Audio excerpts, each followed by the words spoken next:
us live from Baltimore, Maryland, is Cal Ripken Jr. And Cal, good morning to you. Before we get into what happened, do want to ask about your mother. How's she doing today? Yeah, she's doing as well as expected. I mean, she's a tough woman, but it's a very traumatic ordeal. It's almost one of those bizarre things that happen that you're looking at it and you're saying, is this really happening, to us? So mom's doing pretty well. I know when I heard it, you look around your home and you think, well, I mean, she must have thought, living there for almost half a century, the house where you grew up, and suddenly this is what happened there. What's it like for her to be in that home now? Well, she's not back in her home yet, so I guess that gives you some indication of how she's feeling. Your sense of security is violated, and family's being close to her right now and trying to help her through that. But certainly, we'll look at things a lot differently. She'll look at things a lot differently from this point forward. And I know you're joining us this morning. You're looking for help here to perhaps identify this man, but take us back to that Tuesday morning, about as ordinary morning as it could have been, and then suddenly your mother finds an armed man in her house. What happened next?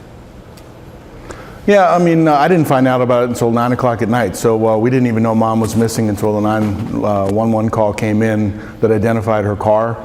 But certainly she was doing her normal day's activities.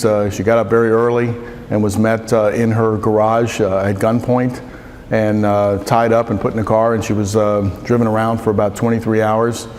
Fortunately, at 6 o'clock in the morning, she was delivered back 2 or 3 houses down from her house and brought home safely. So we can't be more thankful for that. Again, we're seeing surveillance video of the suspect at this time, but take us back again to her experience, at least as she's related it to you. Were there any telling details that might help her specifically identify perhaps the man we're seeing now?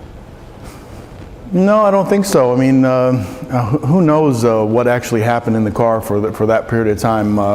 Mom tries to articulate it, but really, it was just her trying to stay calm and her trying to hope and believe that she was going to be returned. And as far as motive, we don't know. I mean, quite honestly, we don't know the reason why this all occurred.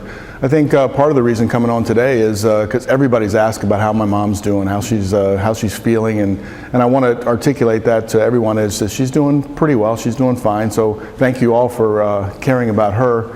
The other part is that you just want, law enforcement needs your help. And so by going on TV, hopefully somebody will know something about the case, or somebody will see the suspect and offer a tip or a clue to the police department. And Cal, interestingly, given the iconic name involved here, your fame and celebrity, was there any sense that he even knew who he kidnapped? No, quite honestly, we don't know for sure. I mean, it was a premeditated act. There was a lot of stuff that, there was some planning that went involved in order to do this. All indications are there was no real reference to Mom or the name. So we're not sure about that. It could be anything. And that's the bizarre nature of this case, is that, it could be a random act, or it could be one that was much deeper than that. Again, we have shown the surveillance video several times in that composite sketch. Cal Ripken, we appreciate your time coming on this morning. And again, on behalf of all of us here at ABC News, our best to your mother and our best to your search for her abductor. Yeah, thank you very much for the opportunity. All right, Cal.